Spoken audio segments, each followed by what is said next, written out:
if anybody's listening to this and thinking, when do I start the content game? I think you don't create content until you have a story worthy of creating content about.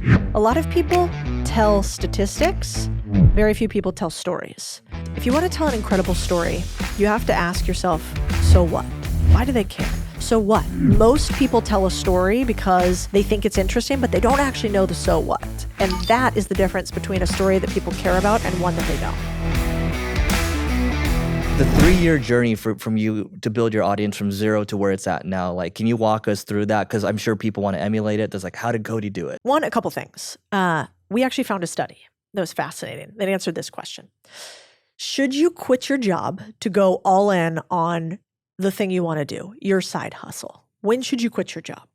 And they surveyed 5,000 people who decided some to quit their job, some to stay through the period of their startup. And what they found is, of those 5,000 people, the ones who continued into their startup for more than a year while working a corporate job succeeded 1/3 more often than those who didn't.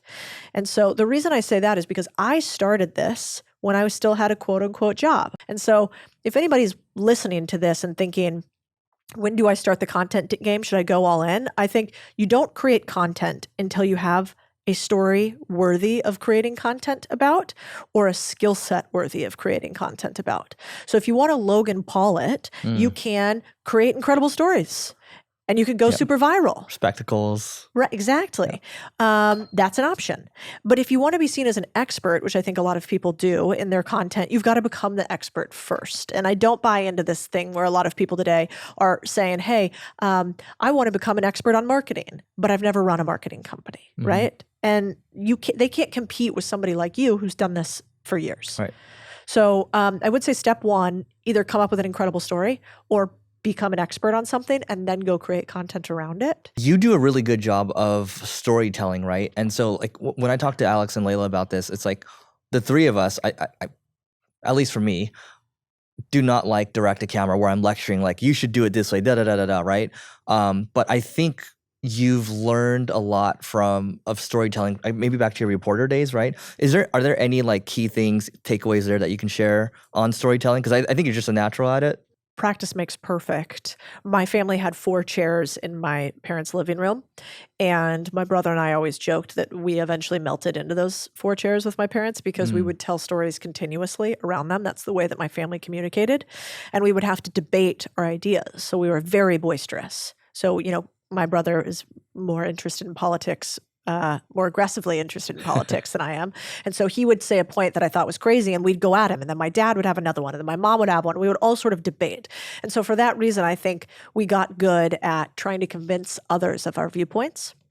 I also did debate team back in the day because I'm super cool in college. But from a storytelling perspective, oftentimes I think the answer is, if you want to tell an incredible story, you have to ask yourself, so what? And you have to ask yourself, so what, 10 or 15 times before you tell the story. And every time I think about a story we're going to tell our audience, I always think, so what? Why do they care? So what? Why did this happen? So what? Why are we saying that line? And most people tell a story because they think it's interesting, but they don't actually know the so what. And that is the difference between a story that people care about and share and one that they don't. Do you have like an example of that? Yeah. So for instance, the other day, the difference is this. A lot of people tell statistics. Very few people tell stories. And so the other day, I have a team that does research for me. So one of them was researching the difference in pay between top CEOs. And they found a trend that they thought was interesting. At the very top of the best paid CEOs was like Peloton at another company.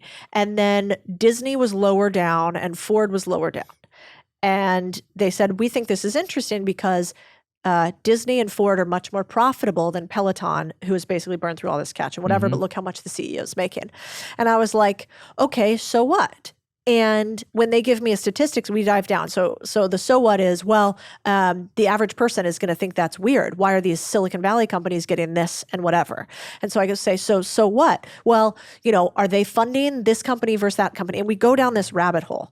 And that leads to a really good hook. So there you go. Yeah. So instead of the story being, this CEO makes more than this. It's Silicon Valley is lighting money on fire by paying these CEOs, and you're never going to believe how much they do. And then you go this one, you go, do you know the difference between this? And that's how you tell an interesting story, because you don't just lead with the stats, you lead with the story.